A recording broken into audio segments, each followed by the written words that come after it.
சந்திச்சிருக்கீங்க. அத குறிச்சு உங்களுடைய விரிவான விளக்கம்.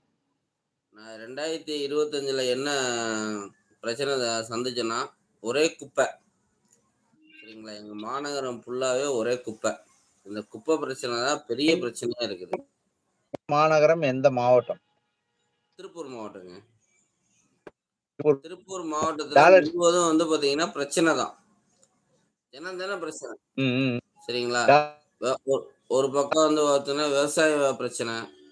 ஒரு பக்கம் வந்து பார்த்தீங்கன்னா, குப்பை அள்ளுறவங்களுக்கு வந்து பார்த்தீங்கன்னா, சரியான கை குளோஸ் குடுக்கல இன்னும். முக்கியமா பார்த்தீங்கன்னா, கவர்மெண்ட் ஸ்கூல் பக்கத்திலேயே குப்பை நெறைய கொட்டி வைக்கிறாங்க. சரிங்களா? அந்த பகுதி மக்கள் எல்லாமே வந்து பார்த்தீங்கன்னா, அவ்வளோ விழிப்புணர்வு குடுத்தும், ஒவ்வொரு கவர்மெண்ட் ஸ்கூல் பக்கத்திலயும் குப்பை கொட்டுறாங்க. ஆனா, அந்த படிக்கிற குழந்தைக்கு வந்து எந்த ஒரு பிரச்சனையும் வராதுன்னு அவங்கள வந்து கொஞ்சம் கூட யோசிக்கிறது கிடையாது. இதே